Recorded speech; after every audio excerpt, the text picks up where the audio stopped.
Welcome to another episode of the Gangsta Rap Odyssey. Tonight we got Layzie Bone's 2001 project L-Burna, Thug by Nature on deck. This is a Ruthless Records project, and y'all know I love my Ruthless Records. But before we get into all that, let's ask ourselves a few questions here. Alright, so this album comes out much later than some of the other Bone member solo records. I'm talking about Flesh and Busy. We got a few things going for us here, though. First of all, the producers. We got LT Hutton, Darren Vegas doing majority of the work. That's dope. We got some dope-ass features. I'm talking Flesh and Bone, Big Chang, Baby S, and Dub C. Check. And this is a release straight out of Ruthless Records. Busy Bone had left already, so we saw the lights were starting to flicker. But this is a real true release from my favorite record company, baby, Ruthless Records. What could go wrong, am I right? Well, tune in and find out. So, before we get into all that, what's Layzie been up to lately? I don't know, but if you look at like his social media, dude looks like he's still in his 20s. I don't know how he does it. Dude's like magic.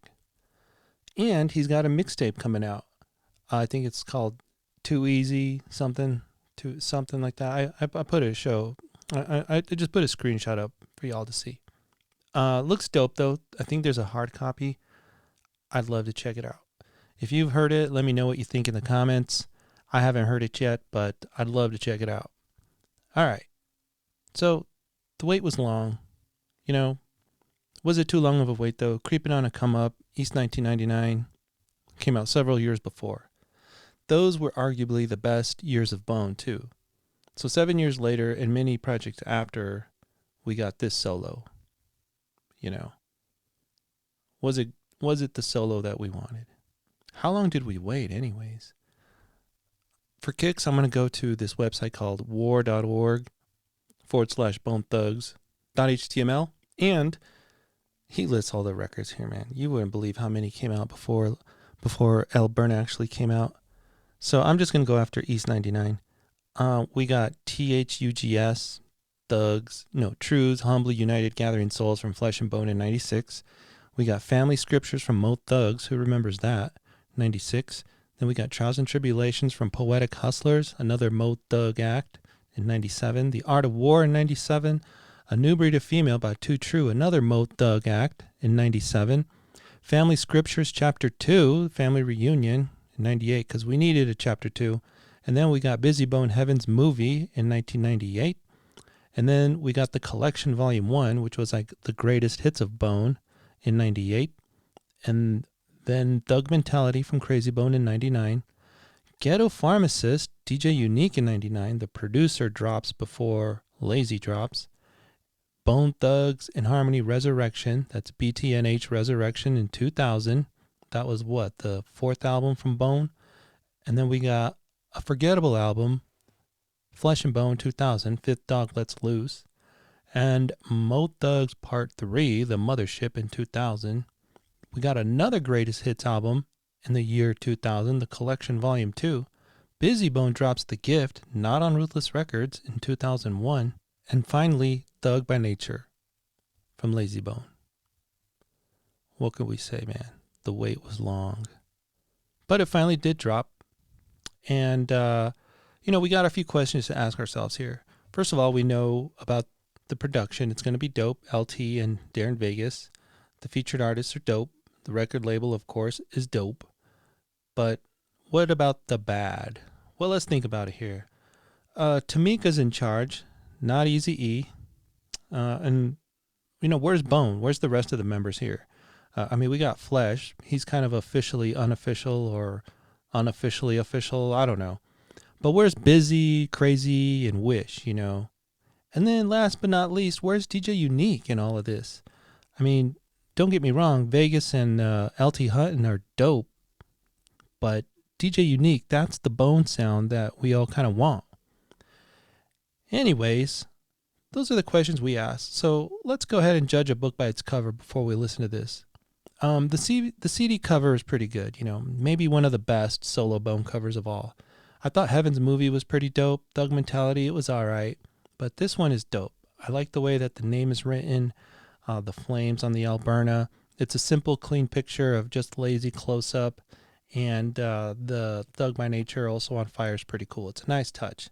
The back of the CD, and you can just Google this stuff. You know, it's easy to find. But the back of the CD is just Layzie standing in the, I don't know, in the street somewhere. In my head, I'm like, that's got to be Cleveland. For all I know, it could be California, though. Who knows? So let's take a dive into the record.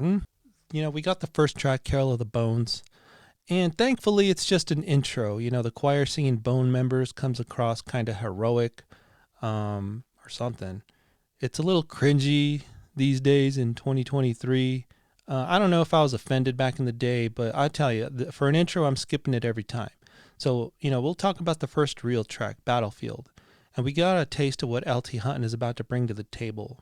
And the last time we heard LT Hutton was, I think, on the Ruthless 10-year anniversary compilation when he did 2 Easy songs. But he's had a pretty good track record on Ruthless Records.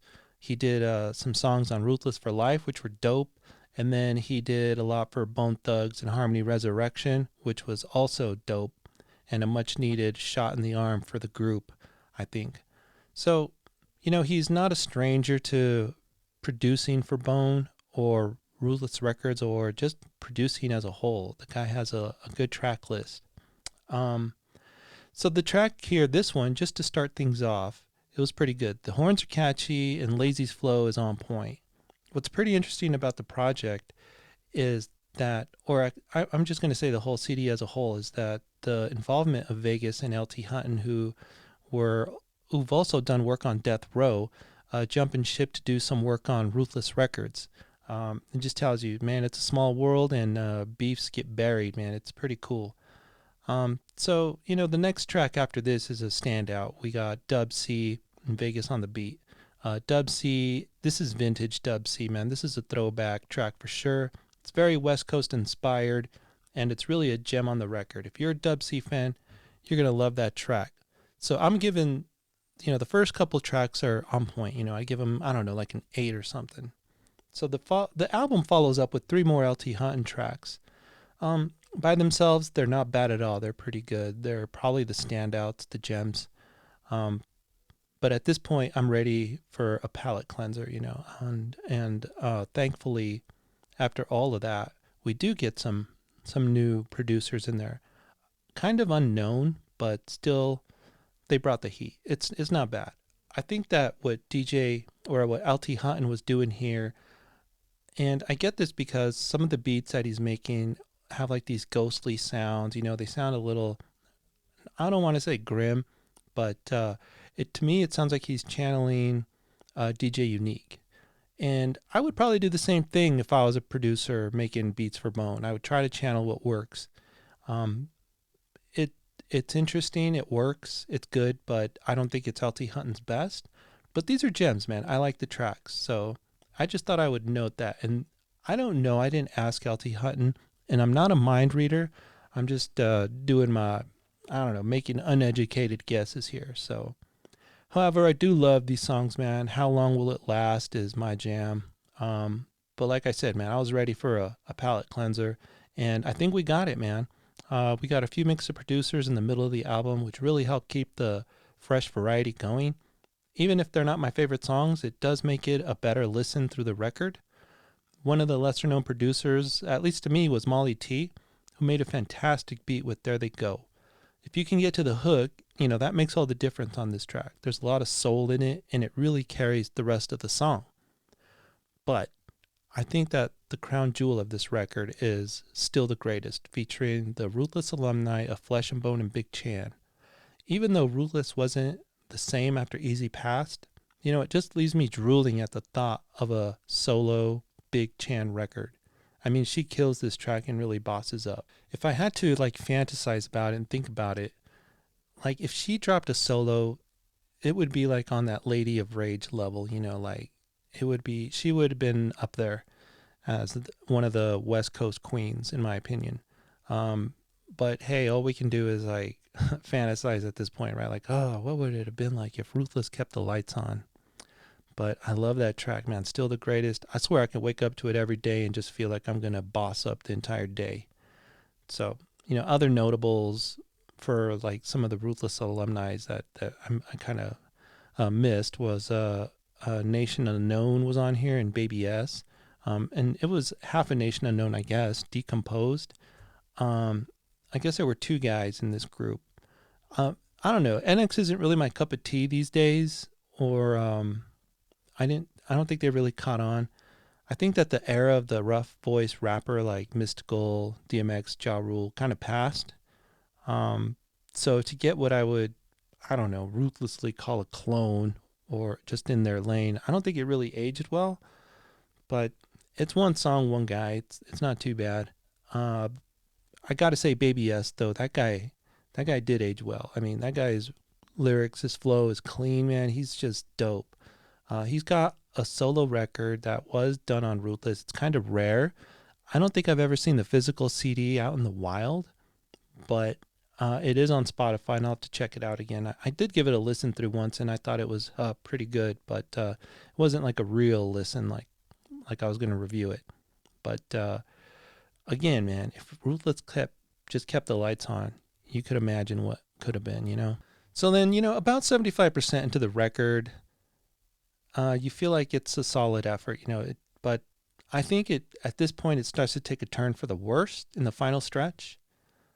The songs are kind of uplifting, somewhat even R&B. They just kind of seem out of place for a Bone album, I know. I mean, the title track, Thug by Nature, it's a tough listen. It's hard to get through it. It's just, there's just a fine line between dope, harmonious hip hop that Bone is known for, and then like whack. I think this one just crawls into that lane of whack, and it's a skipper for me. It's just a skipper for me. And maybe it's not. I mean, I do think it's a song, but what makes it worse is that the album is pretty long. It's like over an hour and 10 minutes, and then if you're one of those guys that got the bonus discs, there were two different bonus discs. One, I don't even know what they're called or how you got them, but I imagine one was from Best Buy and the other one was from like, I don't know, Kmart or who knows back in the day. But I didn't get those bonus discs. So there was a lot of material that Layzie got to work with here, but I think he could have did himself a favor and just cut some out. Take what Ren did on Villain in Black, 11 songs, and the album is a classic. It's a timeless record. I think he could have done some of that, just cut out some songs. And what's funny is that there's not even, like back then, there was no stream count, so he wasn't getting like change for every time a song was played. So, but I get it. Maybe he loved every song. I don't know. I'm not in his head. Speaking of MC Ren, where was he to be found on this record? Or any of the other Bone members for that matter. I mean, I guess Flesh counts, but, not really. And what gets me is like labels like Death Row and No Limit, they were strong with features in their own camp. And Ruthless always had me scratching my head like, where's this guy? Where's that guy? They have this deep roster, but they hardly collaborated. I mean, even Eazy-E's record couldn't pull a Bone member in, that was crazy. But, it is what it is. But still, man, I'm just like, why? That's just one of those Ruthless things, so whatever. All in all, though, I think this record deserves about a 7, on a scale of 1 to 10. There's several gems in here, no doubt, pretty much anything Vegas and LT did, but there really wasn't a story being told here. And what I mean by that is, you could have scrambled the tracks in any order and often felt like, you could even swap the lyrics. You could change these lyrics to any track and be good. It's just kind of like, you listen to a record sometimes and you feel like you just walked out of a movie or you have this experience. That's just not here. That's not to be found. It's kind of tiring to listen to it all the way to the end. But, thankfully these days you can cherry pick your favorites, and there's plenty of gems to pick from here. You know, it's not a lazy effort at all. I mean, look at the producers, the rappers on it, and Layzie's effort himself. But it's not the fire that we wanted from L-Burna. You know, I gives it a 7, and I said what I said. You know, I gives it a 7. I think that it was a long record, tough to get through the whole thing, but there's so many good tracks on here that you'll be all right. You know, put them on your playlists, on your L-Burna or Bone playlists. And I'll just list off some of my favorite songs here. I think Battlefield's dope. Connecting the Plots with Dub C, for sure dope. Fear No Man is dope. You know, How Long Will It Last? Where else? There They Go. I mean, the hook on there just carries that whole song. It's really dope. Aaron Hall, whoever he is, really does a bang up job here. But my favorite track, Still the Greatest, that is the best, man. That is the best.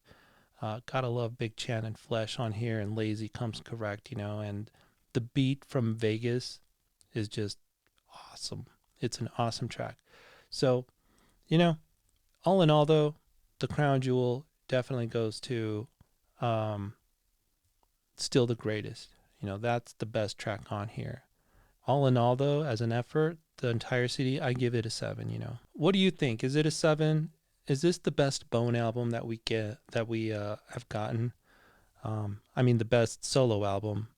Um, I think Crazy has some good ones like Leatherface, but you know, maybe that's an entirely new episode. What is the best solo Bone album? What do you think? What are your thoughts on that? Who has the best solo records? And most of them are pretty active. You know, Busy just dropped one like last year, I think, or 2 years ago. Crazy's always out there dropping new stuff, and Layzie as well is always dropping new stuff. Wish though, no. But what's cool is if you keep up on BG Knockout, he has a podcast, and you can see it on YouTube. And he interviews Wish and asks him, "How come you don't have a solo record?" So look for that. Check it out. Uh, you know, shout out to BG Knockout doing his thing. You know, that's dope. So, hey, that's the review. Thanks for checking it out. I'll leave the Spotify link to this record in the show notes, and also leave the podcast link. And then if you want to check out the uncut review, that's on our Vimeo channel. I'll put that in the show notes. It's a longer video, but you know, you just hear me going through track by track. And if that's your thing, cool. You know, find us at throwback88.com as well. You can find all the videos there and all the podcasts. Leave me a message. I might even put you on the show. Hey, this is Megatron. I'm signing out. Keep it gangsta, y'all. Keep it gangsta.